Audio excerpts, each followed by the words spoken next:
வணக்கம். எல்லாரும் எப்படி இருக்கீங்க? நான் நல்லா இருக்கேன். அப்பா போய் கூட்டுறதுக்காக போயிருந்தா அவங்க எங்கேயும் வெளியே போயிட்டாங்களாமா. பஸ்ஸுக்கு தட்டி விட்றேன் அப்படின்ட்டாங்க. சரி ஓகேன்னு சொல்லிட்டு நான் திரும்பி வந்துட்டேன். போனது வேஸ்ட்டு தான்.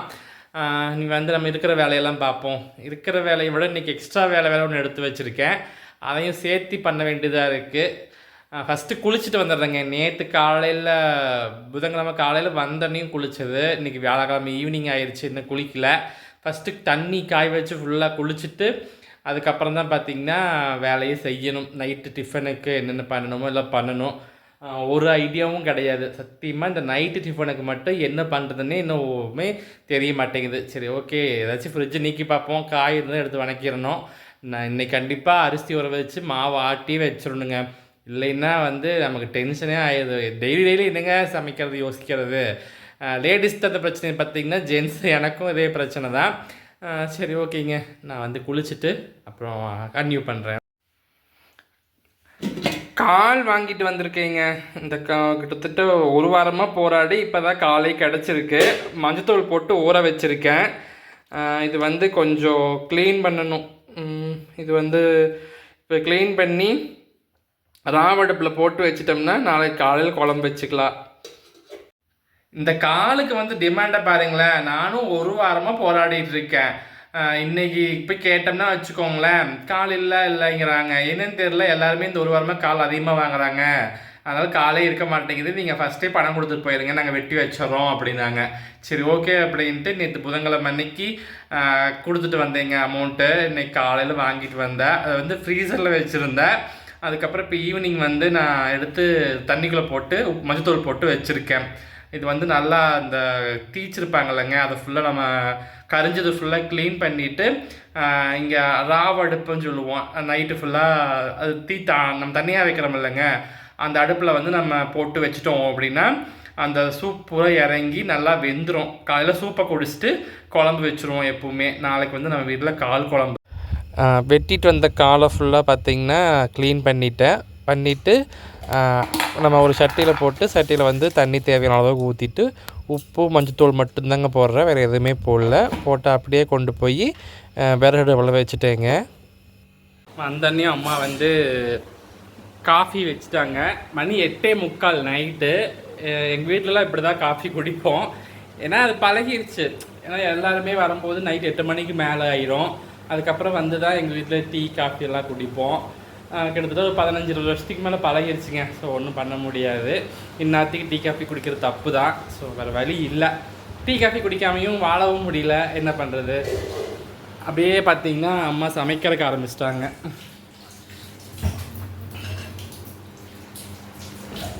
நானும் போய் ஹெல்ப் பண்ணணும். கால் வந்து அடுப்பில் வெந்துட்டுருக்குது. என்னென்னா நாளைக்கு வந்து ஆடி ஒன்றாமா, எனக்கு சத்தியமாக தெரியாதுங்க. நான் அதை யோசிக்கவே இல்லை. நான் யோசித்தது என்னென்னா சண்டே வந்து சஷ்டி விரதம். சரி அப்புறம் திங்கட்கிழமை ஒன்று தான், அப்புறம் செவ்வாய்க்கிழமை அன்னைக்கு நான் சிறுவாபுரி போயிடுவேன். அதனால் சரி ஏன் வந்து நம்ம ஒரு வாரம் கேப் விடணும், அதனால் நம்ம இன்றைக்கி செஞ்சிடலாம் அப்படின்ட்டு தான் நான் பிளான் பண்ணேன். அதுக்கப்புறம் கால் வேகப்பட்டதுக்கப்புறம் தான் அம்மா சொன்னாங்க நாளைக்கு ஆடி ஒன்றாமா அப்படின்ட்டு. எங்கள் ஊர்லலாம் நாங்கள் அதை பற்றி கவலைப்பட்டதே இல்லைங்க. ஆடி ஒன்றுக்கு வந்து தேங்காய் சுட்டதும் கிடையாது, ஆடி ஒன்று கும்பிட்டதும் கிடையாது. அதே மாதிரி நமக்கு கல்யாணம் கீது ஆயிருந்ததுன்னா மாமியார் வீட்டில் கூப்பிடுவாங்க, நமக்கு அதுக்கும் வக்கில்ல. அதனால் நமக்கு ஆடி ஒன்றும் கிடையாது, ஆடி 2ம் கிடையாதுங்க. நாளைக்கு கால் குழம்பு வச்சுருவோம். ஏன் பாஸ்கர் ஒரு வாரம் கூட கறி குழம்பு இல்லாமல் உங்களால் இருக்க முடியாது அப்படின்னா, இனிமேல் வந்து ஒரு சில விஷயங்களை சாக்ரிஃபைஸ் பண்ணக்கூடாதுன்னு நான் முடிவில் இருக்கேங்க. அதில் முக்கியமானது வந்து சாப்பாட்டு விஷயத்தில் வந்து சாக்ரிஃபைஸ் பண்ணவே கூடாதுன்னு முடிவில் இருக்கேன். ஏன்னா நிறைய சாக்ரிஃபைஸ் பண்ணியாச்சு. மா நீங்களே சமைச்சிட்றீங்களா? எனக்கு கொஞ்சம் வேலை இருக்குது. இங்கே வா, நீங்களே சமைச்சிட்றீங்களா? சரி ஓகே பை.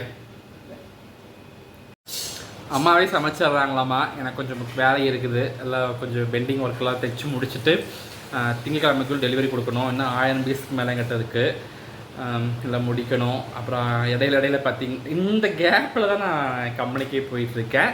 எனக்கு டைம் கிடைக்கிறப்பல தான் நான் கம்பெனிக்கே போயிட்டுருக்கேன்.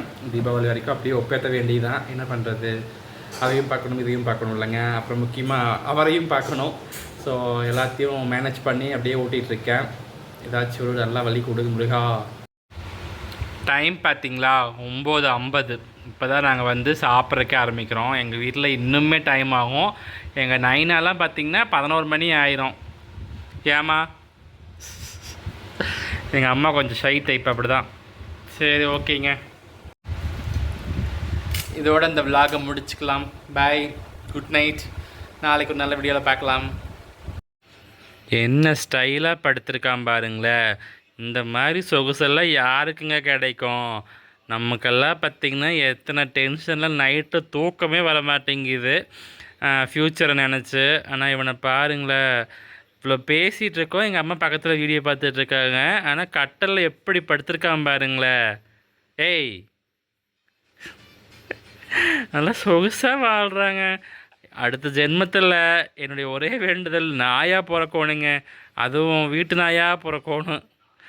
நல்லா வாழ்ந்துட்டு போயெல்லாம் போங்க.